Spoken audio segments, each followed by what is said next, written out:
Hey guys, welcome back to my channel Rajneeta की galaxy. और मैं आ गई हूँ धनतेरस 2024 में। हमने इस साल क्या क्या गहने और सामान सोने और चांदी के खरीदे थे उसकी डिटेल लेकर के उस दिन दिखाए थे धनतेरस के दिन, लेकिन बहुत दूर से कैमरा था। हम और सुमन जी दोनों जन थे, दूर से कैमरा हुआ था। धनतेरस के दिन बहुत दूर से कैमरा किए थे। तो क्या क्या खरीदा हमने उस दिन सोने और चांदी के गहने और सामान, ये बहुत दूर से था तो डिटेल्स में पता नहीं चला था। आज डिटेल्स में दिखाऊंगी। तो सबसे पहले सुमन जी ने मुझे ये पायल दिया है। पायल दोनों पहने हुए हैं पैर में, तो एक साथ में नहीं खोलना चाहिए सुहागनों को, तो एक खोले हैं आप लोगों के साथ शेयर करने के लिए। ऐसा वाला है। ये बोल रहे थे और चौड़ा वाला लेने के लिए। शादी से पहले मेरा चौड़ा वाला था, इतना मोटा वाला, तो ऐसा वाला नहीं है मेरे पास जिसको कि हमेशा कैरी कर सकते हैं पैर में, तो इसलिए ऐसा वाला लिए है। धनतेरस के दिन सिल्वर का प्राइस चल रहा था 99,000, 98 या 99,000 के करीब। तो ये पायल जो है इसकी लगभग 5,500 रुपये के करीब प्राइस आया है।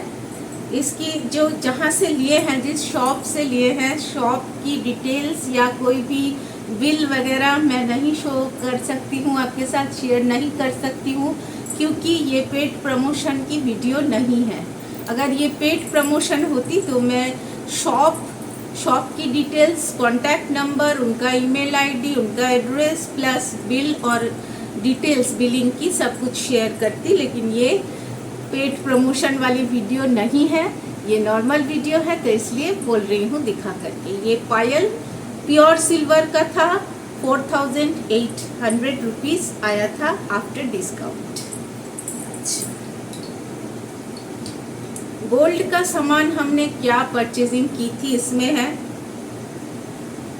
तो ये भी मैं आपको खोल करके डिटेल्स में ही बता दूं कि क्या लिया था हमने। इस तरह के बॉक्स में आया हुआ है।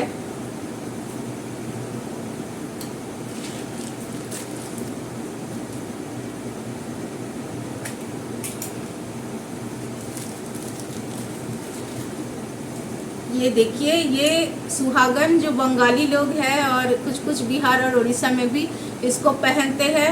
शंख की ये जो चूड़ी है, दिस इज शाखा, इसको शाखा बोलते हैं। हर बैरट वीमेन बंगाल के घर में इसको कैरी करती है। और ये जो मैंने अभी चेंज कर लिया, दूसरा डिज़ाइन का पहना है, ये है पोला। तो यही पोला लिए थे और इसमें गोल्ड के काम किए हुए हैं। ये देखिए, गोल्ड के फिश बने हुए हैं, फिश मछलियाँ बनी हुई हैं सोने की। इसको पोला बधानो बोलते हैं बंगाल में। ये भी पेड प्रमोशन वीडियो नहीं है, तो इसलिए मैं इसकी डिटेल्स, दुकान की डिटेल्स, बिल कुछ शेयर नहीं करूंगी आपके साथ। बस प्राइस बता देती हूँ, इसकी 38,000 रुपये की प्राइस है। ये दोनों पोला का प्राइस था उस दिन 38,000 आफ्टर डिस्काउंट, 38,000 रुपये की चल रही थी। और धनतेरस के दिन गोल्ड पर 10 ग्राम का प्राइस था 72 to 77,000, 70,000 के उसमें ही रेंज में ही आता है गोल्ड का पर ग्राम। एक और ये लिए हैं,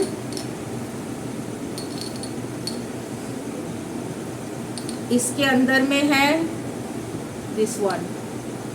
इसकी पूजा हुई थी तो अभी तक लगा हुआ है, बस आप लोगों को दिखाने के लिए मैं इसको लेकर आई हूँ, फिर से डाल दूंगी। ये कॉइन है, चांदी का कॉइन है, सिल्वर कॉइन, प्योर सिल्वर की ये कॉइन है, बिल्कुल प्योर सिल्वर कॉइन है, लक्ष्मी गणेश की कॉइन इस तरह से है। ये कुछ 8,000 रुपये में आया है, 8,000 रुपीज़।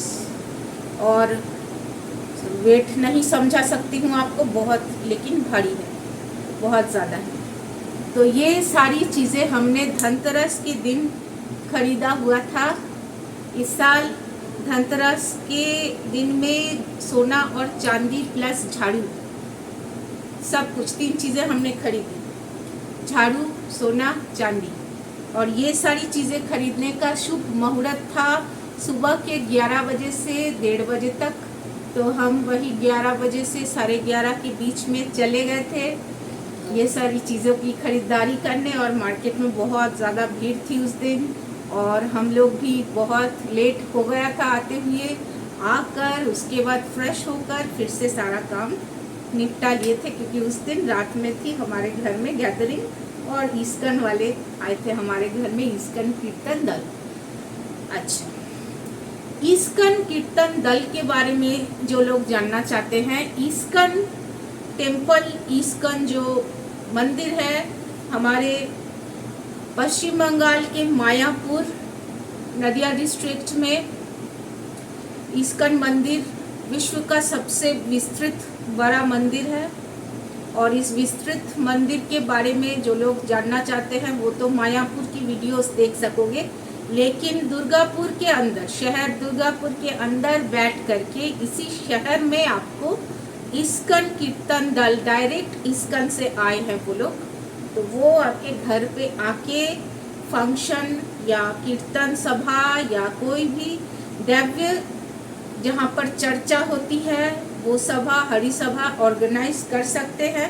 अगर आप चाहो तो आपकी शादी में, आपके बच्चे के बर्थडे में, आपके बच्चे की जो वो होती है, हमारे बंगाल में बोलते हैं अन्नप्राशन, और वो क्या बोलते हैं उसको, मुंह दिखाई में, या फिर पहली बार जब अन्न ग्रहण करते हैं, बच्चा आपका अन्न ग्रहण करता है, तो उस दिन में थ्रेड सेरिमनी जनेऊ ब्राह्मणों को पहनाया जाता है उस दिन में, या फिर हमारी तरह कोई भी शुभ अवसर पर या घर में पूजन जिनकी होती है, गैदरिंग लोगों को खिलाने की बात होती है। तो ये सब फंक्शन में अगर आप इनको बुलाना चाहते हैं तो इनकी डिटेल्स मैं आपके साथ शेयर कर दूंगी वीडियो के लास्ट में।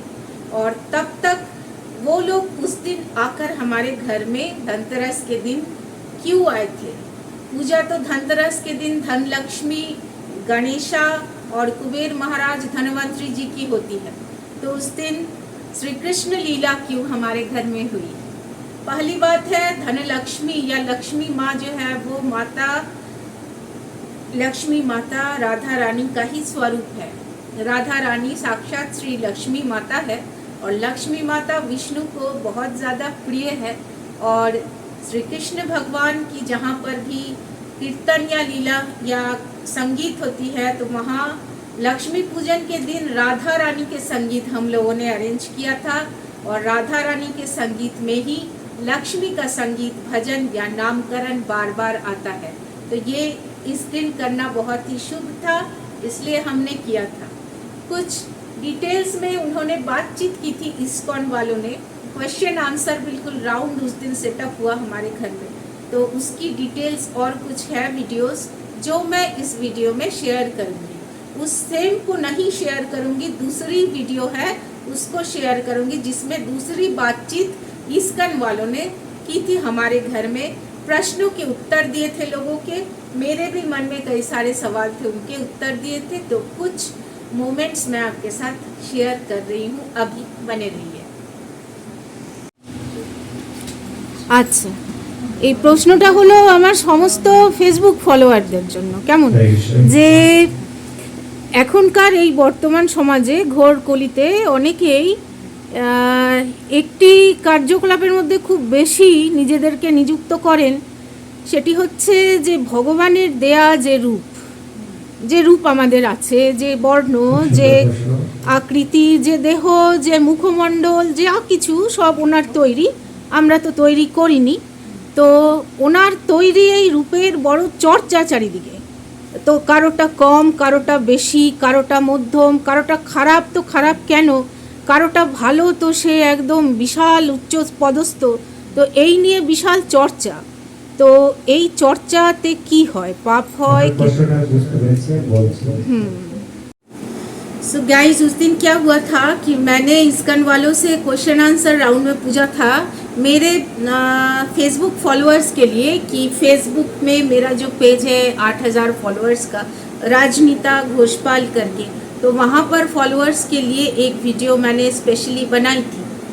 तो उनको जो है ये वीडियो मैंने डेडिकेट किया था और उसमें मैंने पूछा था, अभी यूट्यूब कम्युनिटी के लिए भी यही मैं सेम शेयर कर रही हूँ कि आजकल जो सबसे ज़्यादा चल रहा है एक ट्रेंड समाज में इस घोर कलयुग में, कि ईश्वर का दिया हुआ हमारा जो चेहरा है, जो मुखमंडल है, जो आंखें हैं, जो स्माइल है, जो चेहरे का कटिंग है, जो हेयर है, जो शरीर का गठन है, जो रंग है, जो रूप है, तो इसकी बड़ी चर्चा शुरू हो चुकी है और सब में पता नहीं क्यों एक प्रतियोगिता सी लग चुकी है कि एक दौर ऐसा आ चुका है कि हम अपने रूप को लेकर के इतने गर्वित हो गए हैं कि दूसरे को कैसे नीचा दिखाना है, मेरा ये अच्छा है, आपका ये बुरा है, ये करके कैसे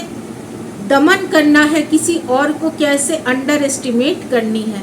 तो ये जो प्रोसेस है, ये प्रक्रिया है, दिन ब दिन बढ़ती जा रही है। इस घोर कलयुग में पाप और पुण्य के भेद को लेकर मैंने सवाल किया था, जिसका जवाब पिछले वीडियो में है। और इतने पूजा अर्चना करने के बाद कुछ लोग जैसे नास्तिक बन गए हैं, तो वो कुछ नहीं करते और सिर्फ पूरा दिन पाप कर्म जिसको बोलते हैं, गलत काम जिसको बोलते हैं, दूसरे का गलत चाहना और दूसरे की जिंदगी में गलत काम को लेकर आना और बुराई चाहना, ये करते रहते हैं। लेकिन कुछ लोग अभी भी ऐसे बचे हैं पूरी दुनिया में, जो कि व्रत रखकर, उपवास रखकर, विधि नियम को पालन करके, पूजन प्रक्रिया के माध्यम से समाज के इस नकारात्मक शक्ति को दूर करने की प्रचेष्टा करते रहते, कोशिश करते रहते हैं निरंतर। तो इस कोशिश का क्या होगा, क्या कोई मतलब है इस कोशिश का? क्योंकि अगर किसी और के रूप की चर्चा हम करें, वो भी ऊपर वाले का दिया हुआ, हमने तो अपना मुखमंडल तैयार नहीं किया था, हमने अपने शरीर की गठन को तैयार नहीं किया था, हमने अपने इस रंग को तैयार नहीं किया था, किसी और ने किया है। तो उसके तैयार किए हुए चीज़ की इतनी चर्चा और उसकी हमेशा मेरा अच्छा है तुम्हारा बुरा है करके सामने वाले की बेइज्जती करने की ये इच्छा, ये बहुत ज़्यादा बढ़ के आसमान को छू चुका है। तो ये पूजा अर्चना हम लोग जो इतनी तकलीफ उठाकर करते हैं, इतना कष्ट होता है शरीर में, सहते हैं और सह कर एक दिन कष्ट ही होना बंद हो जाता है और हम लोग करते रहते हैं, आदत बन जाती है और हम करते रहते हैं। लेकिन करने का क्या फ़ायदा होगा अगर ये पाप, ये नकारात्मक शक्ति चारों तरफ हमारे सर्कुलेट करती है? क्योंकि ये जहाँ जहाँ होता है, जिस घर में, जिस परिवेश में, जिस भी जगह में ये होता है कि मेरा रूप तुमसे कहीं अच्छा है, तुम मेरे सामने कुछ नहीं, मेरा ये बहुत अच्छा है, तुम्हारा वो बहुत खराब है, ये जहाँ भी होता है वहाँ पूरा जो वातावरण है पाप से भर जाता है। तो इसका क्या सल्यूशन हो और ये इतना घोर कलयुग में क्यों बढ़ गया है? तो ये सवाल पूछा गया था और स्वामी जी महाराज ने, इस्कन के कीर्तन दल के मेंबर्स ने कुछ जवाब दिए, जो कि बंगाली में बोल रहे थे वो, तो मैंने ट्रांसलेट कर दिया। अब आगे देखिए। प्राप्त शरीर, এই শরীরের গর্ব করে আমাদের কোনো লাভ নেই, কারণ অসুস্থ করলে আমরা উপলব্ধি করতে পারি যে এই দেহের আমাদের কতটা মূল্য। কারণ এই দেহ পচা দেহ, এর মধ্যে পোকাও খেতে পারে, তাই তো? এবং এই দেহ মাটিরও দেহ, পুড়ে হবে ছাই। তো তাদের আবার গর্ব কিসের হবে? তো মানুষের এই যে অহংকার, যে রূপের প্রতিপত্তি, এই অহংকারের জন্যই আমাদের আজ এই পতনের কারণ। আমাদের উদ্দেশ্য হলো এটাই যে এই দেহ, মন, শরীর সবকিছু যদি আমরা কৃষ্ণের চরণে সমর্পিত করতে পারি, সেটাই হবে আমাদের সুন্দর জীবন। আমি যে মেকআপটা করছি, পার্লারে গিয়ে বিশাল টাকা খরচ করছি, শাড়ি পরছি, গয়না পরছি, সেই যে ড্রেসিংটা করছি, সেই ড্রেসিংটা করার মাধ্যমটা যদি আমার হয় কৃষ্ণ প্রেম, তাহলে পূর্ণ হবে। আর যদি মনে হয় যে সে সেবাটা করে কিংবা আমি নিজেকে নিজের মতো সাজিয়ে কাউকে মনোরঞ্জন করবো, তাকে নরকে যেতে হবে। কারণ আমি सो गाइस, इन्होंने कहा कि ये जो हमारा शरीर है रक्त और मांस से तैयार है, तो अगर विश्लेषण की जाए, विचार की जाए अच्छे से, तो हमारा ये शरीर जो बनता है कैसे बनता है? एक नारी और पुरुष के मिलन से ही बनता है। तो नारी जब धारण करती है अपने पेट में बच्चे को 9 महीने तक, आजकल 8 महीने में डिलीवरी हो जाती है, तो ये धारण जो करती है इतने दिनों तक, ये कैसे धारण, बच्चा तैयार कैसे, हम आप तैयार कैसे हुए हैं? रजस्वला जब हम लोग होते हैं तो कहते हैं कि खून से सींचा है तब जाके मनुष्य तैयार हुआ है। तो वो खून कहाँ से आया? हमारे पीरियड के खून से ही। रजस्वला जो नारी होती है उसी खून से ह्यूमन बॉडी की तैयारी होती है। तो ये शरीर जो है ये पचन होगी इसकी, इसका वैल्यू इतना ही है कि एक दिन इसको सड़ जाना है, सड़ेगा ये। तो इसके गर्भ को करना बिल्कुल मूर्खता समान है, क्योंकि ये कभी भी गल सकता है, सड़ सकता है, खत्म हो सकता है। खत्म अगर एक चीज नहीं होती है वो है हमारी आत्मा, हमारी अंतरात्मा। तो अगर बड़ाई करनी है तो अपने स्वभाव की बड़ाई करे, अपने मुंह से कही गई बातों की बड़ाई करे। दूसरे को आप कितना अच्छा कुछ दे सकते हो, आपके इस शुद्ध आत्मा की बड़ाई करें। शरीर की बड़ाई करके कोई फायदा नहीं है, ऐसा इस्कन वालों का कहना है कि ये एक दिन सड़ जाएगा, खत्म हो जाएगा और जीवन में कभी देखने को नहीं मिलेगा। तो जो सड़ जाएगा, खत्म हो जाएगा, या कभी भी खत्म हो सकता है, कभी भी इसमें जंग लग सकती है, रोग लग सकती है, बीमारियां आ सकती है, गल सकता है, सड़ सकता है। इसकी बखूबी से तारीफ करना और इसके लिए अहंकार को अपने मन में स्थान देना, ये मूर्खता ही है और कुछ नहीं है। अगर दिमाग है तो अपने व्यवहार में परिवर्तन लाकर अच्छा व्यवहार कर कर अपने शुद्ध आत्मा का जो परिचय है उसकी जो है गर्व करनी चाहिए, ना कि इस ऊपरी शरीर की। हमने दूसरे के लिए क्या क्या अच्छा किया जिंदगी में, किसका क्या भला किया है, किसी का खराब हालत है उसको कितना ऊपर उठाए हैं, कोई हमसे बहुत ही नीचे है उसको कितना दिलासा, एटलीस्ट कुछ ना कर सके तो दिलासा देकर कहे कि आप भी एक दिन ऊपर जाओगे। किसी के हौसले को कितना बढ़ाया है, कॉन्फिडेंस लेवल लोगों का कितना बढ़ाया है। ये है शुद्ध अंतर आत्मा का परिचय और यही सबसे बड़ा जो है गर्व करने की चीज़ है। ये इस्कन वालों ने कहा हम लोगों को कि इसमें कुछ नहीं है, शरीर के अंदर में कुछ नहीं है, जो भी है अंतर आत्मा में ही है। तो अगर कुछ बड़ा है तो वो हमारी आत्मा है। शरीर बस एक धारण करने की चीज़ है, आत्मा का कोई अंत नहीं होता, आत्मा ही सबसे बड़ी चीज़ है। एक और बात कही थी इस्कन वालों ने जो कि बहुत बड़ी बात है कि भगवान श्री कृष्ण या स्वयं विष्णु जी ने कुछ कहा है कि जो मेरी आस करे मैं उसका सर्वनाश करूं, और उसके बाद भी अगर वो मेरी आस करे तो मैं उसका दास का भी दास बन के रहूं। मतलब कि जो लोग ज़्यादा भगवान की पूजा करते हैं, उनको मानते हैं और उनके पास जाते हैं, तो उनका जो है बहुत बड़ा कुछ सर्वनाश हो सकता है या कुछ खो जाता है ज़िंदगी में, बहुत दुख उनको मिलता है, ज़्यादा आम लोगों से ज़्यादा उनको दुख मिलेगा।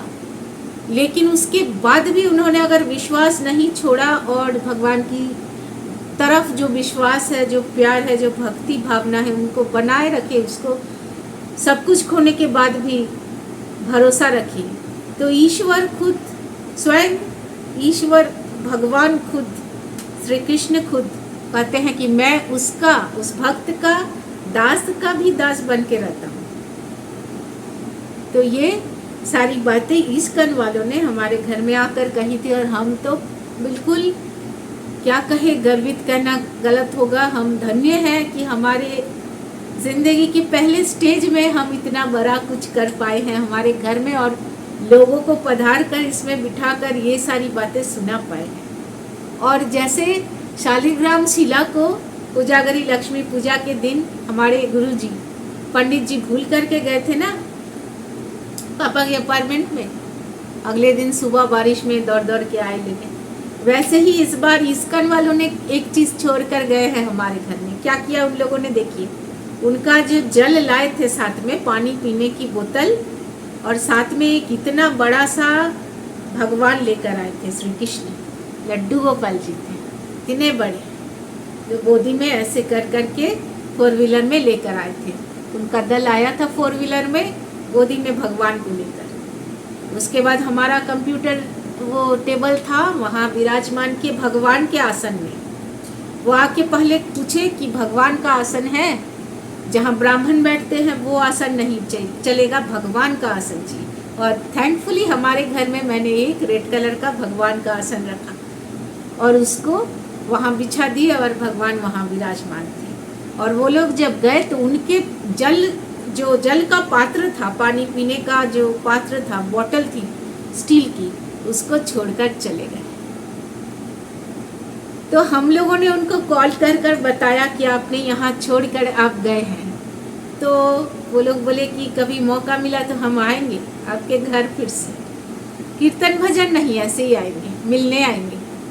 और ये भी कहा कि इतने जगह में हम फंक्शन किए हैं, कीर्तन भजन करते हैं, दिन में तो कितने सारे हमारे फंक्शन रहते हैं, लेकिन इस एज के लोगों को हमने नहीं, आपके एज के, आपके हस्बैंड के एज के लोगों को कभी हमने नहीं देखा कि घर में कीर्तन भजन का आयोजन करके लोगों को पधार कर ये बातें सुना रहे हैं। ये हमने फर्स्ट टाइम अपनी ज़िंदगी में देखा है।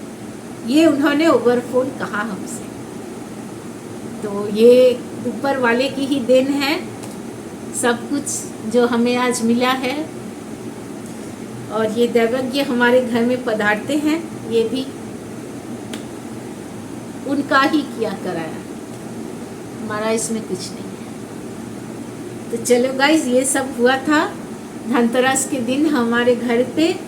और आज तो मंगलवार है, तो मैं आपको, रात हो गई है, वैसे शाम का टाइम है, अंधेरा जल्दी, आजकल 5 बजे ही अंधेरा हो जा रहा है, ठंडियाँ आ रही है। अभी तक विंटर नहीं आया दुर्गापुर में, ये सोचने की बात है। काली पूजा हो गया, अभी तक विंटर नहीं आया। तो चलिए गार्डन में ले चलती हूँ, कुछ चीज़ें थोड़ा सा फ्लैश मार कर ही दिखा दूँगी। कई ज़िंदगी में पहली बार मैंने कोई हरी मिर्च के बाद सब्ज़ी उगाई है, ठीक है। लास्ट ईयर मैंने साग उगाया था, पालक की साग, और गाजर तो उतना अच्छा हुआ नहीं था, हरी मिर्च बहुत अच्छी हुई थी। लेकिन ये ज़िंदगी में मेरा फर्स्ट टाइम है, मैंने पपीते का प्लांट उगाया है। This is my lovely papaya plant growing so well. और ये मेरा पपीता है, दिस वन, ये देखो, और भी हो रहे हैं, नज़र ना लगे किसी की इसको। और कहाँ ग्रो किए हैं देखिए, ये एक गमला है, प्लास्टिक का गमला है, बड़ा वाला जो ब्रॉड गमला आता है, उसी में ग्रो किए हैं। और उसके साथ एक ग्रोइंग प्लांट फ्लावर की होनी चाहिए। अगर मेरी गोल्ड या वैसा विंटर का कोई फ्लावर होता तो भी सही होता। मेरा हाइबिस्कस यहाँ पर है, ये डबल पैटर्न का ऑरेंज कलर का, लाइट ऑरेंज कलर का मेरा गुड़हल है, तो ये भी इसी में है। और इसी के साथ में इसने ग्रो किया। इसका रूल ही है, इसको अगर पपैया को कंटेनर में ग्रो करना है तो इसके साथ में एक ग्रोइंग प्लांट फ्लावर की होनी चाहिए। ये भी ग्रो करेगा, ये भी साथ ही में ग्रो कर जाएगा। देखिए इसकी जड़ें, इसकी तने कितनी मोटी है, देखिए, दिख रहे हैं। यहाँ से ऐसे करके इधर गुड़हल का है और ये पपीता का प्लांट है ना। अच्छा, जब लगा रहे थे तो सोच रहे थे कि क्या जाने क्या होगा, एक्सपेरिमेंट करके देखते हैं, सक्सेस हो गए।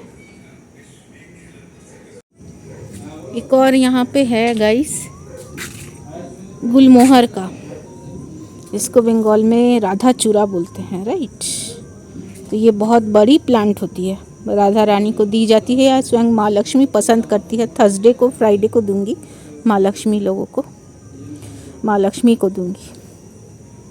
तो ये भी मैंने इस तरह से कंटेनर में ही, ऐसा वाला कंटेनर है, इसी में ही ग्रो किया है। और ये खरपतवार उग जाते हैं, इनको निकालना पड़ता है हमेशा। देखिए अच्छा है ना, बहुत अच्छे से हुआ है। इसकी कटिंग भी मैंने कर दी और किसी को दे भी दिया है। ये देखिए नोट यहाँ पर है, कटिंग करके दे भी दिया है किसी को। और ये हमारी धनलक्ष्मी माँ है। यहाँ से मुझे कॉइन ऐसे ऐसे ऐसे ऐसे करके रखना है, तो लगा दूंगी आज ही कॉइन इनके। छाता वाली माँ है हमारी। और ये इनका सामने इनका वाहन है उल्लू।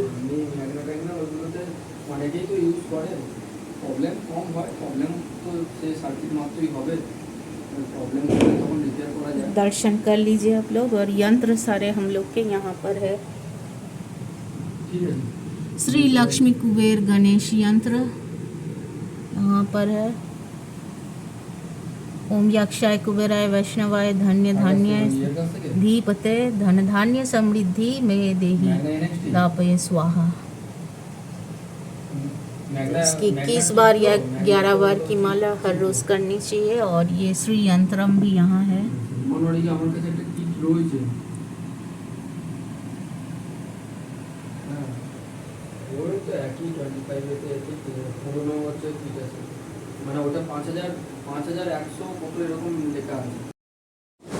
और गाइस इधर सुमन जी बात कर रहे हैं ओवर फ़ोन, और कंप्यूटर टेबल में ही बात कर रहे हैं बैठ करके। इनका कॉल आया है बिजनेस का। सो चलिए गाइस, मैं मिलती हूँ आपसे नेक्स्ट व्लॉग में। टिल देन के लिए bye bye, have a great time ahead, be positive, keep smiling. हंसते रहिए, खुश रहिए, सबको खुश रखिए। ज़िंदगी हंसने का नाम है।